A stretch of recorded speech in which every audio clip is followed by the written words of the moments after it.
O que fazer com a energia que você traz da rua para a sua casa? Primeiro você deve entender que o local que você frequenta diariamente tem impacto no seu campo áurico. Muitas das vezes é imperceptível.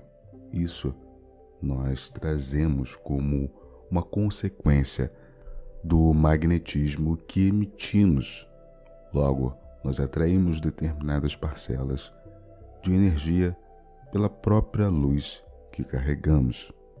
Mesmo que a pessoa se cuide energeticamente, ela irá trazer fragmentos das energias dos locais que ela passou. Ela ainda está encarnada e por isso nós estamos sujeitos a determinadas energias. Saber como trabalhar isso é a forma mais efetiva. Saber como se livrar dessas energias quando chegamos em casa, ou seja, no ponto de frequência no qual nos mantemos uma condição equilibrada e estáveis. Devemos compreender que nem sempre conseguimos manter uma alta frequência de forma rotineira. Devemos, obviamente, mantermos uma sintonia elevada no local onde passamos, nos locais onde frequentamos, para evitarmos maiores problemas. Eu irei fazer um vídeo falando como se manter em uma sintonia elevada, mesmo tendo uma rotina diária, frequentando outros locais, passando por outros locais, tendo que se deslocar para outros locais, de forma inevitável. Muitas pessoas, quando despertam para a realidade espiritual, elas abrem o seu campo energético e se tornam mais sensíveis às repercussões que estão ao seu redor. E muitos são empatas e sentem as vibrações, se sentem sugados também. Isso pode ser tratado e deve ser tratado. Isto é tratado de acordo com a prática diária do fortalecimento energético. Naturalmente, nós emitimos uma frequência mais elevada e esta emissão energética cria uma condição repulsiva de energias prejudiciais que nos prejudicam. Irei fazer uma simples analogia, pois a lei de correspondência pode ser aplicada e deve ser aplicada como um modelo em diferentes planos. O reino subatômico, por exemplo, nós temos a nossa mão, encostamos em alguém. O que impede do dedo não continuar penetrando no interior da outra pessoa? Se todos nós somos feitos de átomos, o átomo ele é revestido por uma nuvem de elétrons, partículas elementares. Estes elétrons criam uma repulsão, impedem que a outra estrutura atômica penetre na pessoa. Embora seja uma condição imperceptível para os olhos humanos, existe uma interação de partículas do reino subatômico que estão interagindo de forma a criarem este revestimento energético, impedindo que outra matéria, que outro objeto, cuja sua configuração é X, penetre nesta outra configuração Y. Ou seja, se isto não acontecesse, naturalmente veríamos objetos se fundirem sem termos a total compreensão. Isto no plano físico, neste plano concreto, isto não acontece. Nós podemos ver que um livro fica sobre uma mesa sem se fundir com ela. E por que isto acontece? Porque cada um dos objetos tem uma configuração única e eles não podem se penetrar.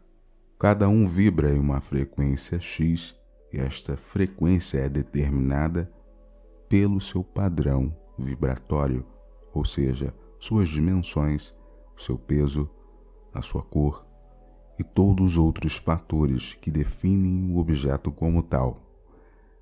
Nós, como seres humanos, neste nível, ou seja, somos um conjunto de microconsciências.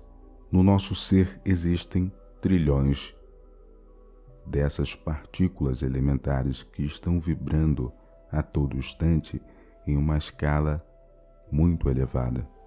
O plano físico, de acordo com a escala que nós conhecemos dos níveis espirituais, seria o plano mais denso desses outros que conhecemos. Como tudo vibra, tudo é vibração, tudo é energia, o plano físico é um plano energético, mas de energias condensadas. E a ilusão que nós temos é que as coisas são sólidas, mas na verdade elas não são. Elas estão em uma condição perceptível para o cérebro físico material interpretar nesta condição tridimensionalizada. O plano físico, ele seria, de uma forma simples, um plano intermediário. Aqui é o meio. Aqui existem diversos níveis de consciência, diversos níveis de matéria. Determinados locais são mais elevados do que outros, mas existe um padrão, por assim dizer, e a massa coletiva emite um padrão de ressonância que não está em uma condição de equilíbrio por diversos fatores, por condições autoimpostas e também impostas por outras pessoas, pela mídia, pela manipulação que existe no mundo, entre outros fatores que conhecemos bem. Cada ser humano emite uma frequência de acordo com aquilo que ele sente e pensa. Logo, isto ele é. O que ele emite é o que ele é. O que ele emite é onde ele se sintoniza. Por isso, não tem como esconder. É possível esconder de outras pessoas que não possuem uma percepção, mas dos espíritos não. O indivíduo, ele é aquilo o qual ele emite. Se uma pessoa sai de casa rancorosa, com uma baixa vibração, não se cuida energeticamente, não faz as orações habituais, não eleva sua consciência nas meditações, ela irá sair de casa com o seu campo energético baixo, ou seja, desprotegido. Ela irá assimilar as frequências da rua com uma maior intensidade do que aquela pessoa que se cuida energeticamente todos os dias. Isso tudo por um simples fato de que existe uma lei de sintonia, e disso não tem como correr. A lei de afinidade vibratória, ela atua de forma instantânea, e a tendência do plano físico é colaborar para que o ser permaneça nesta condição de baixa frequência. Por tudo o que acontece e presenciamos, não é tão difícil analisar isso. É necessário que o indivíduo se esforce para permanecer equilibrado, e permanecer equilibrado só tem uma forma, que é assimilar frequências superiores e neutralizando as frequências inferiores que existem aqui neste plano de matéria densa. É quase impossível o indivíduo querer ter sanidade e equilíbrio mental sem se elevar a dimensões, a planos superiores e obter energias crísticas para que o equilíbrio seja instalado na sua estrutura interior. Muitas pessoas poderiam facilmente se curar apenas modificando suas formas de pensar e de agir. Seus sentimentos magnetizam determinadas partículas, e essas partículas são atraídas de acordo com aquilo que o indivíduo emite. Aqueles que estão ao seu redor, seja espiritualmente ou na condição física, que em última análise é a mesma coisa, estão ligados pela sintonia, estão ligados pelos mesmos padrões, gostos, identidades, escolhas, objetivos, hábitos. Uma pessoa se direciona para um determinado centro espiritualista e faz uma desobsessão, mas ela continua vibrando na mesma frequência na qual o obsessor ali estava. O que acontecerá? Ela irá atrair outro obsessor para a sua vida. E pior, pode atrair, além desse, mais outros, que isto não é difícil de acontecer e acontece muito. Quando nos direcionamos para determinados locais, ou até mesmo entramos em contatos com determinadas pessoas, situações que não podemos evitar, né? Ou até mesmo uma festividade, encontramos determinados parentes, pessoas que não se cuidam energeticamente, naturalmente ocorrem abraços, apertos de mão, trocas de energia. Então, ali assimilamos a frequência de determinadas pessoas. Quando chegamos em casa, devemos naturalmente tomar um banho com uma intenção forte e positiva, utilizando da frequência da chama violeta para colaborar nessa transmutação e limpeza, utilizando também da prática da visualização. Podemos fazer um simples decreto durante 5 minutos para elevar a nossa vibração.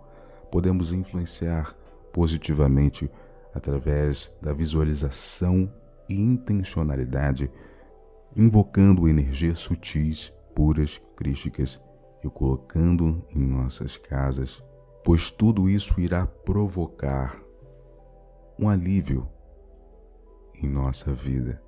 Tudo isso irá colaborar com o equilíbrio, além de utilizarmos da faculdade mental, também fortalecendo o campo energético ao nosso redor. Por quê? Quando saímos, nós repelimos determinadas energias de acordo com a intenção pré-estabelecida. No campo astral, as coisas tomam uma proporção diferente do que no campo físico material.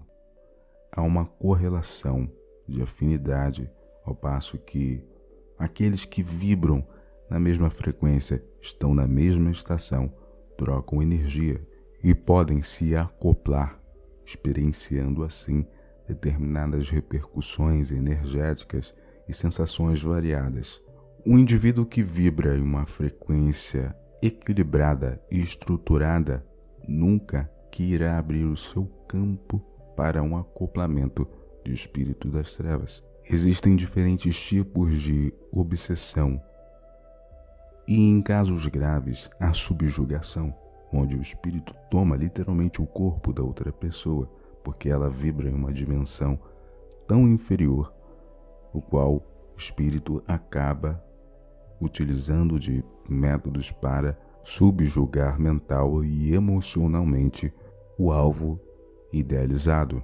Para aqueles que estão iniciando agora nestes conhecimentos espirituais, podem tirar por base as próprias manifestações que ocorrem nas igrejas.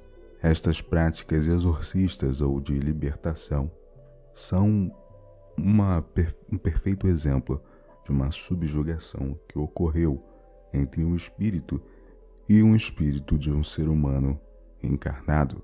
Espero ter auxiliado os irmãos, aqueles que desejam aprender mais sobre a capacidade de co-criar suas realidades com ensinamentos eficientes, práticos, elucidativos, com uma forma bem exemplificada. Podem estar acessando o primeiro link na descrição. Meus amados irmãos, sugiro que anotem pontos específicos para que vocês utilizem em suas vidas. Não negligenciem cuidar de si mesmos, porque nestes momentos de transição planetária, acreditem, as coisas estão um pouco complexas e é necessário que haja uma colaboração com energias positivas daqueles que são luz neste momento.